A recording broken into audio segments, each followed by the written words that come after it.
Thank you, Michael, for coming to the podcast. The cost of renting a property in Brighton and Hove has risen hugely in recent years, making it difficult for people to afford. Many people who learn difficulties rely on benefits and have low incomes. What do you think can be done to address this problem? Thanks, Rob. It's great to be here with a charity such as Speak Out, doing very important work. And it's great you've set up this opportunity for me to talk about a topic as important as housing. So let's get started on the topic of rent. You're absolutely correct in pointing out the cost of rent here in Brighton and Hove is very high. For example, when I checked last time, I saw even a one bed flat going for 1,200, 1,300, which is, obviously extremely expensive. So I think, and this is a theme I'm going to return to many times over our discussion. Fundamentally, housing cost is driven by the market, right? But there nevertheless needs to be a portion of the housing market, of housing supply, which is provided by the public authorities as a public service. That is not entirely connected with market pricing for people who are priced out of the market.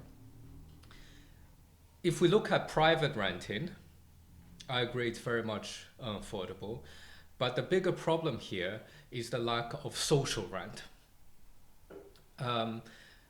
Now there is such thing called affordable rent, which is a misnomer because it is not affordable. Affordable rent is usually set at 80% of market rent.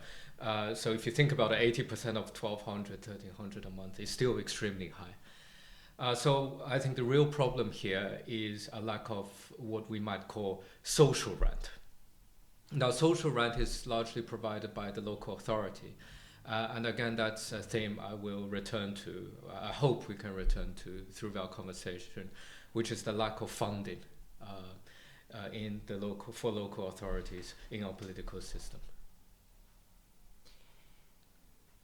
Lack of suitable housing. There is a lack of housing opportunities in Brighton and Hove that meet the needs of people with learning difficulties and other disabilities. Many people are forced to move out of the area to find suitable housing, meaning they have to move away from their family and friends. This is particularly unfair. What should be done to address this problem? Yes, great question. I believe that the housing needs of people who are priced out of the private market here in Brighton and Hove, including, as you mentioned, people with learning disabilities, for example. In the case they're priced out of the private market, then it is the role of the local authority to provide social housing. And here the issue is simply the depletion of our social housing stock. We do not have enough social houses here in Brighton and Hove to serve the needs of the people. Now that's being exacerbated by the Right to Buy program. That was brought in when Mrs. Thatcher was the then Prime Minister in the 1980s. Yes. And that when I was very, very young at that particular time. And I remember being at, 1987, and I was very, very young, but she won that election with a majority of 100, and she brought in the Right to Buy. Yes. And she sold off all the council houses at that particular point, and that's had massive repercussions. And I was talking to somebody only a couple of weeks ago, actually last week, and they weren't very happy. And I said, well, yes, that was when Mrs. Thatcher was Prime Minister from 1979 until 1990. And she just looked at me, you know what you're talking about. You do know what you're talking about. and I think that all the problems can be traced back to that. I think that a lot of people are really struggling with the housing, with finding suitable housing. You're completely right. So the Right to Buy program, as you just said, has been going on for almost 50 years now. And if you look at the numbers, the loss in our social housing stock as a result of that policy is staggering. So one of the Lib Dem policies is to immediately give local authorities the power to end right to buy in their local area. And as a short-term solution, I think that can be quite powerful. Some people with learning disabilities feel students are given housing priority in Brighton and Hove. There are 37,000 students in the city, which means a lot of housing that could be adopted for disabled people is given to students.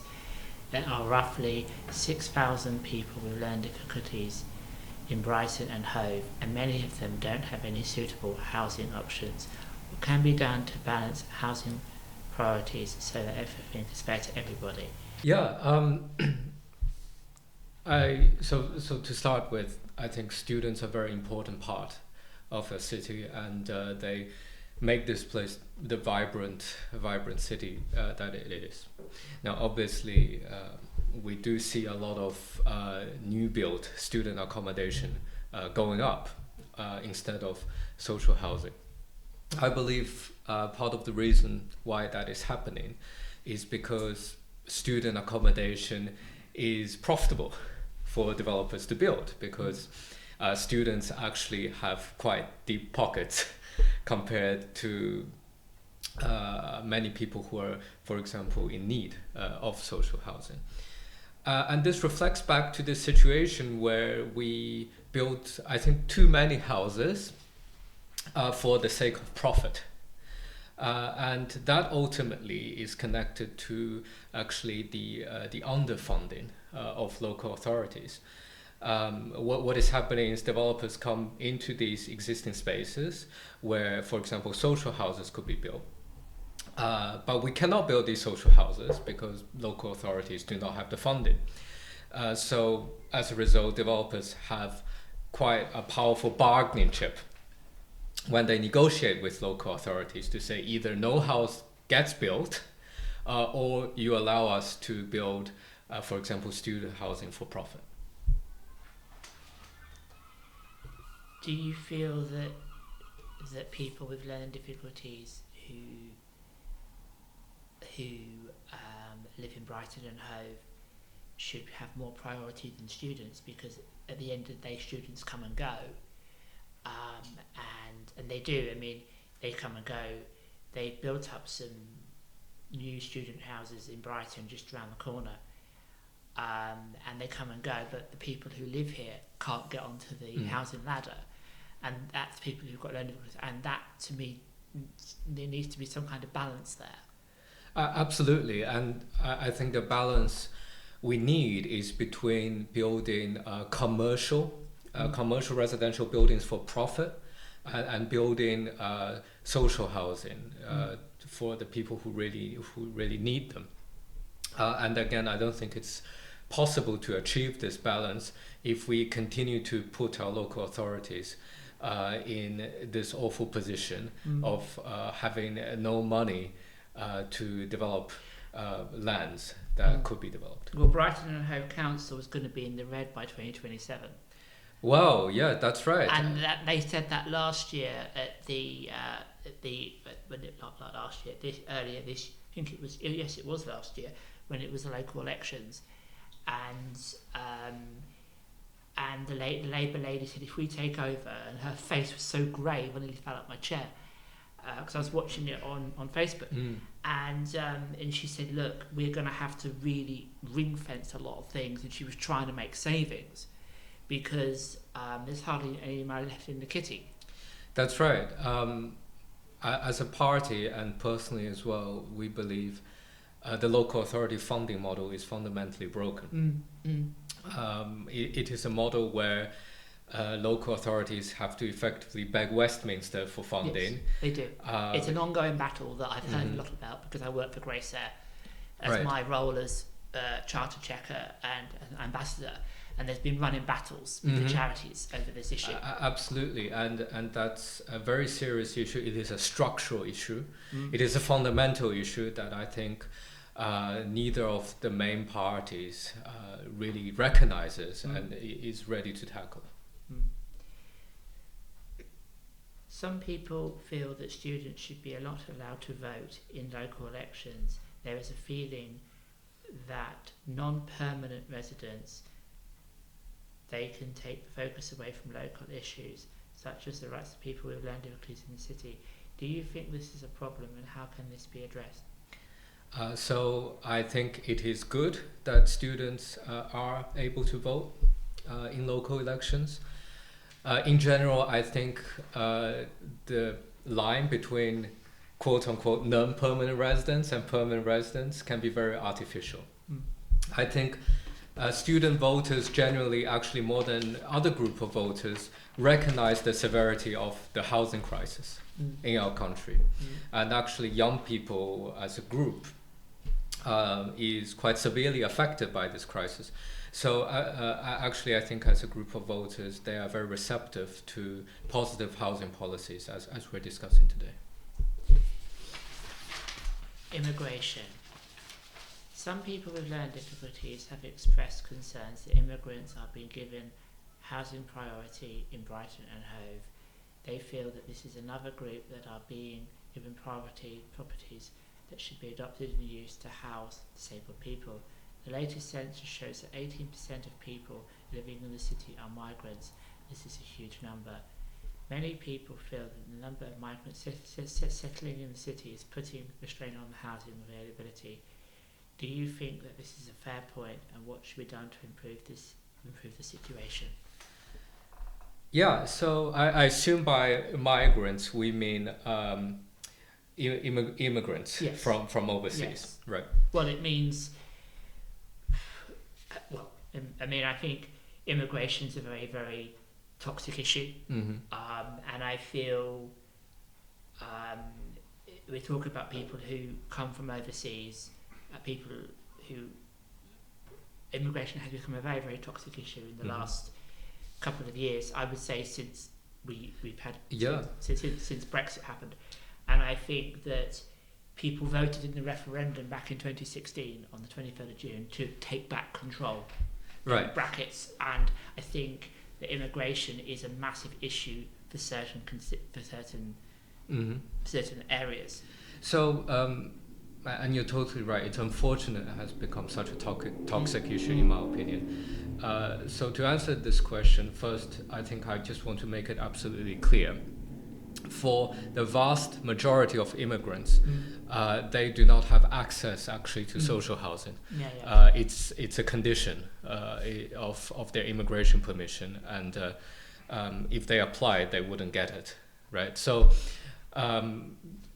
for migrants, essentially their housing need must be met in the private market. So it's actually somewhat of a distortion to say they're taking social housing away from people who need them. But again, I think it is right to see that there is a lack of social housing, but I do not think it's right to attribute that to the inflow of migrants. I see. I think immigration has become a toxic issue, and my family were immigrants about 4 generations ago. And I think it's one of these things. I mean, we all want to stop small boats coming over, and it's become an issue where I feel that it's become very polarized. And I think there are certain newspapers that I'm not going to name one here today, but there are certain newspapers that are pushing this kind of agenda. And I think that if you explain the positives of immigration, but I do think there needs to be some sort of, some sort of cut-off point to say we can't, with some sort of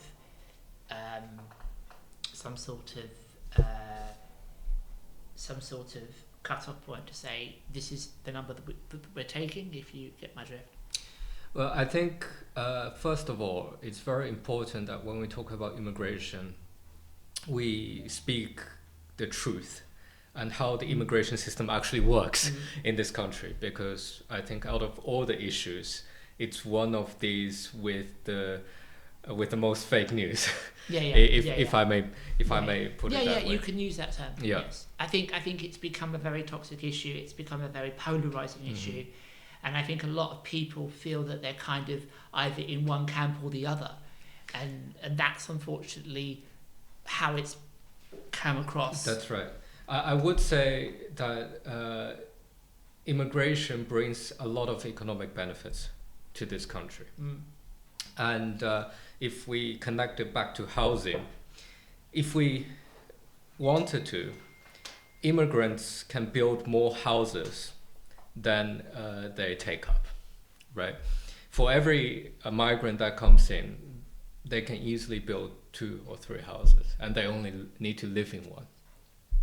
But then this circles back to actually the problem with our planning system, which is such a fundamental obstacle in the way of building more supply, which ultimately is how we solve this housing crisis. There are new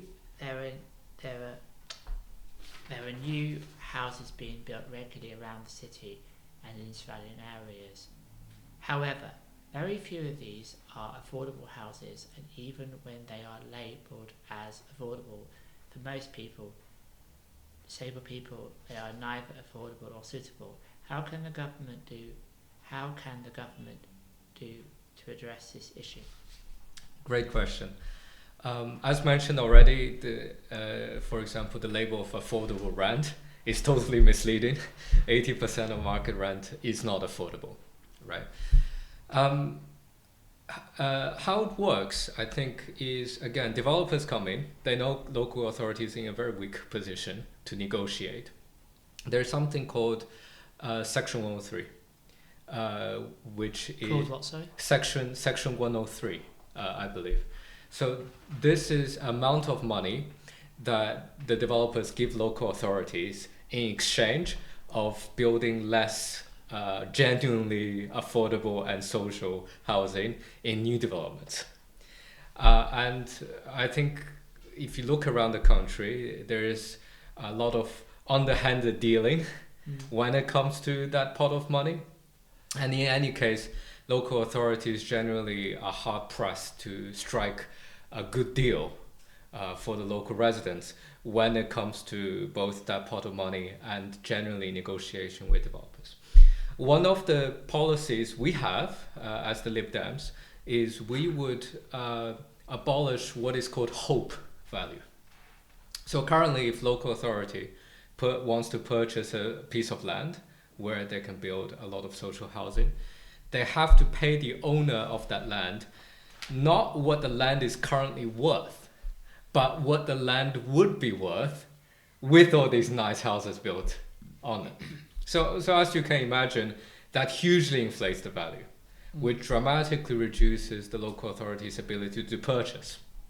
So we would change that so that local authorities would only need to pay what the land is actually worth currently instead of what it would be worth.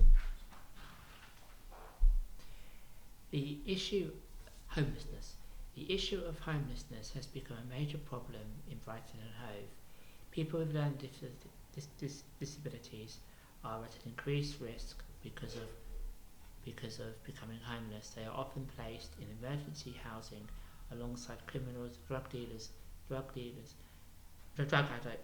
drug dealers, and other people who could abuse or take advantage of them. We would like the council to stop placing people with learning disabilities in emergency accommodation. How can this be achieved? It's very unfortunate that people with different needs are not being placed in appropriate housing, and that there isn't a degree of differentiation between the groups of people with different needs. Now, I believe this is happening again because simply a severe shortage in available housing, both emergency housing and long-term housing. I understand, for example, today the council is going out to advertise to landlords, private landlords, to take on council contracts, so the council can place people with learning disabilities, but also generally the homeless population into such private housing. Now, this is not a very attractive offer for private landlords, as you might understand. And in any case, it is not a long-term solution. The long-term solution, again, is to build more social housing, but that's not going to happen realistically if we continue to underfund local authorities. We would like the council to stop placing people with learning disability in emergency accommodation. How can this be achieved? Mm-hmm. Yeah, that's right. Emergency accommodation is in many ways inadequate for people with learning disabilities, for example. Sometimes there are very large HMOs with, maybe 7-8 people in one house sharing one kitchen, and that can be very difficult for people with learning disability. And sometimes it can even be Airbnbs or even hotels, for example, which again is totally inadequate. I understand the council is doing this because they have no other options, right? Because it's either a choice between someone being placed in 8 people HMO, or that person remaining homeless, or that person being placed outside of our city, which again is not great, because that means the support networks they built up, the connections and the opportunities they're hoping to take advantage of are now no longer accessible to them. It's a very difficult question to solve, but it's a very important question. And I think it's one where really we simply need more supply. We simply need more options where people can be placed. And I think if we had the option where between placing someone in an 8 people HMO, for example, and a self-contained flat, then obviously people with learning disabilities should be placed in that one-person flat, given the unique needs of those individual people. Many disabled people have told us their horror about stories about substandard housing in the city.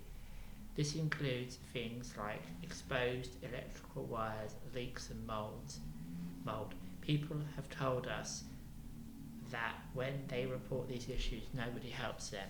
It seems some landlords and often even the council are taking advantage of people who struggle to speak up for themselves. How do you feel about this issue can be addressed? It's really awful to hear stories of people in substandard housing. I think this is a multifaceted issue, and there are definitely things we can do to address this. So first of all, Section 21. So what is known as fault-free evictions. That's particularly harmful because it stops tenants from feeling that they can really make complaints against the landlords. Not all landlords are rogue, of course. Many landlords are very responsible people providing excellent housing. But there are certain rogue landlords who use non-fault eviction as a revenge method against tenants making complaints. The second aspect of this, I think, is enforcement. There are rules in our rule books which allow local authorities to enforce, but we're not seeing that happening in many cases. Now, that's partly down to, again, a lack of funding, but also, I think, down to the local authority not taking this issue seriously. Because if the local authority doesn't physically go there, right? If no housing officer physically visits these properties, it doesn't matter how many licenses you have, you're still going to get rogue landlords who try to exploit the system and go unpunished. So I think it's a matter of enforcement and giving local authorities the resources they need to perform enforcement.